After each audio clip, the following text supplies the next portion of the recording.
Welcome back to the Nexus. Good evening, James the Idol Smasher, and at the Idol Smasher. And this is a weekly time we take to set aside for a look at the Torah and the state of the world and what the Word of Hashem can do for you and me to make this a more livable place. As the title suggests, I'm going to try and turn this down and get a little hot here. I finally got some color into the webcam, which is amazing enough. So I don't want to ruin that. Oh, it's not that kind of color. There we go. So the title of this evening's festivities, A World Meant for Fighting. There is a line in one of my favorite albums. It's, yes, 90125. And the song is Hold On. And there's a line that's in there that says, this life's not for living, it's for fighting and for wars. I didn't like that. It bugged me, but I got where they were coming from when you listen to the song "Hold On." Wait, maybe the answer's looking for you.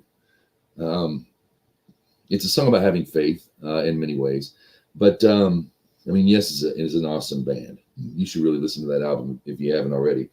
Excuse me, here, Chicken Chow Mein. Okay, so.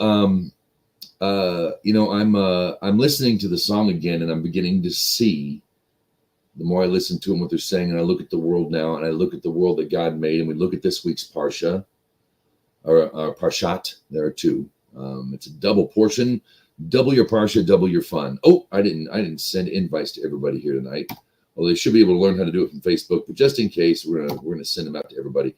But the fact that this world isn't for living.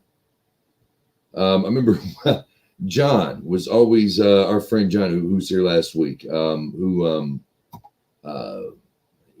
said, it was like Jacob. All I wanted was just a good life, and I'll serve you, and I'll do this, and what does God do? He takes his son and gives him to. Look at all the hardships the man went through. I want to look at the world around me today. I have little doubt that this world is for fighting and for wars, because that's really all I'm getting out of it. That's really, I think, anybody else gets out of it too. I can't find John. I don't know what happened to him. That's breaking my heart. Where are you, John? Are you still around? Oh, Facebook user. Now he's Facebook user. Okay, so we can't find John. I know that he did the last podcast with Vaughn. I didn't get a chance to watch it. I know we cover our head when we study Torah, but my goodness, it's difficult sometimes in the Kansas heat. It's been like 100 and some odd degrees for a week straight. Little rain, but man. So I'm beginning to realize this world is for war. It is for fighting. Blessed are the peacemakers. Sure, we are striving for peace. That's what the Messianic era brings us, is for the first time worldwide peace. Okay? That's what we're shooting for, and that's what we want to strive for. But, it's a bit of a treadmill, isn't it? Because the more we strive for it, the more we engage in it.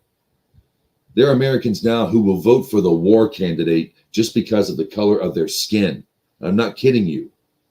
They will vote for the war candidate. We have a guy here who didn't bring us any new wars, eliminated warmongers, and starved out another regime of warmongers, and was bringing peace to the Middle East.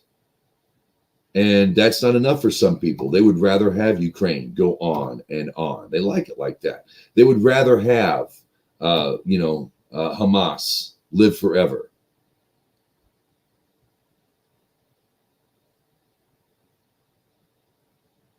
They don't care. It doesn't even affect them. It doesn't touch them. They're numb. President Trump made a remark at one of his rallies. He said, Christians, and I'm a Christian. I love you, Christians. I'm a Christian myself. And he was doing his thing, and he was like, you only have to vote once. That's all you'll need. Just vote once for me this one time. And everyone's like, oh, Trump, the dictator. Oh, bleach in your veins. He wants bleach in your veins. Oh. And, of course, Americans will eat it up because that's what Americans do. They're stupid. But what he's saying is Christians never get out and vote. Republicans never get out and vote. They wonder why the Democrats have so much power. And yes, there is communist subversion. No one doubts that. This is like the 60s on steroids. It was a pretty, we were trying to get things together in the 40s and 50s. Among the problems we had, but there was the whole issue with calling out the communists. And suddenly, while they're calling them out, they're taking over at the same time. If they're not able to take over, they'll just burn stuff down. They're doing that today. That's what we're getting today. And it's coming again.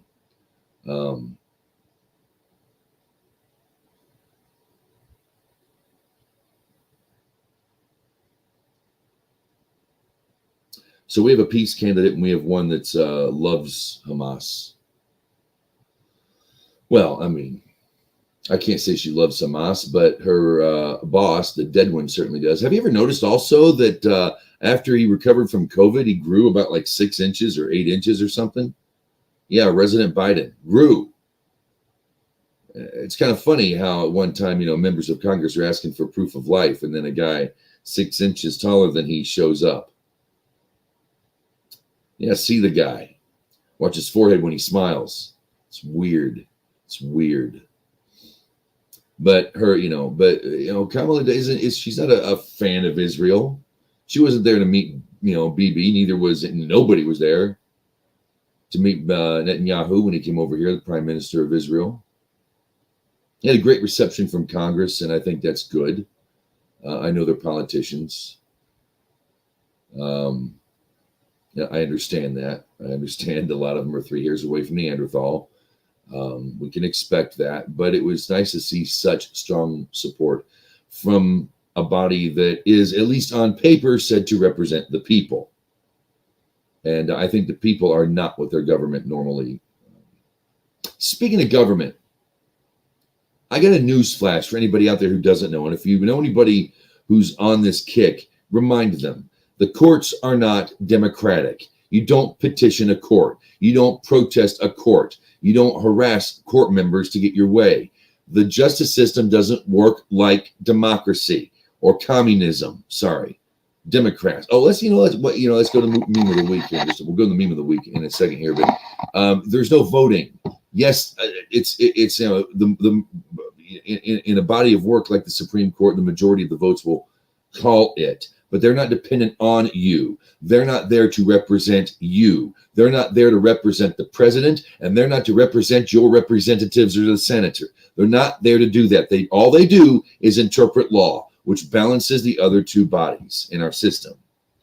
If it were in Judaism, it'd have to be a unanimous tribunal, or how many ever justices, judges they need to bring in. It has to be unanimous. And if it's not unanimous after 72 judges, I think 72, I think, then he goes free, or it's settled. There is no majority votes. I prefer a court on that myself. We don't do that in our country. And these people are upset and Biden wants to pack the justice system.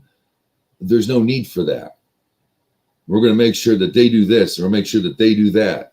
They want to dictate what the justice system does. And the president and Congress has no real power over the Supreme Court. And they shouldn't. They're separate, equal, but separate. So for all you out there spreading the BS, we have to look at justice as something separate in our lives too. And if you want to look at a true biblical take, even in Jewish law, you need law enforcement and you need courts. You don't need lawyers. You don't need go-betweens. It shouldn't be a court of law. It should be a court of justice under the law. Okay?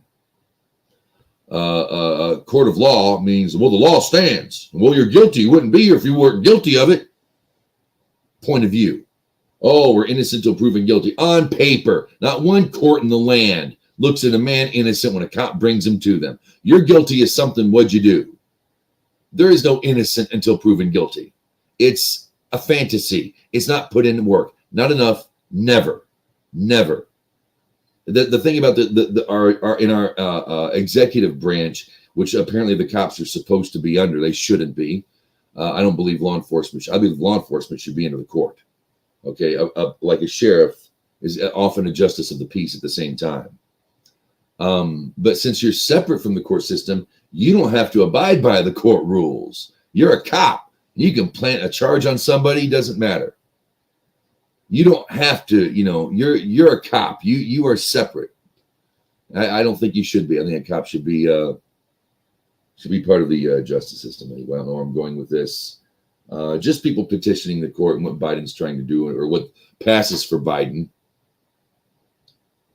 Notice Democrats aren't at all concerned. They'll just vote for Kamala because they're told to. Kamala didn't get votes. She never passed a primary. She hasn't been given the oath of office. She hasn't taken the oath of office of presidency.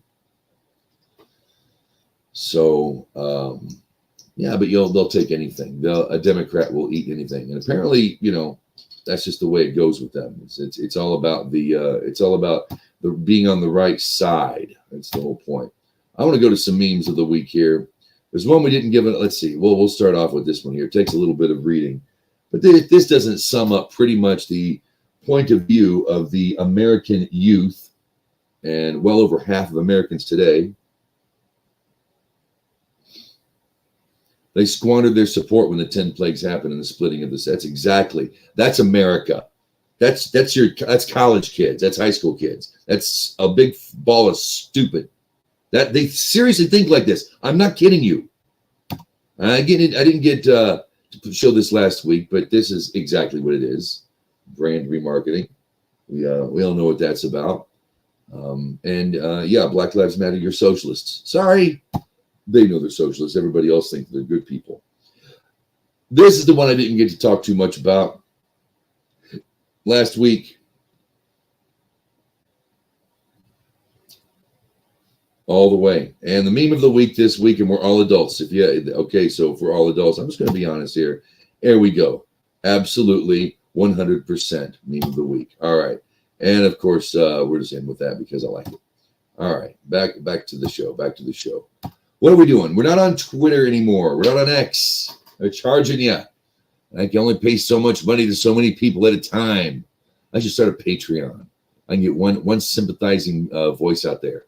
One voice of sympathy comes in and hands me money every week. Wouldn't that be something? I haven't done it yet. Haven't monetized ever. I monetized on Rumble, but nobody really watches enough to get me any money, and they're not even going to bother with it. But I started Patreon. Pay for my podcast. Because I can't.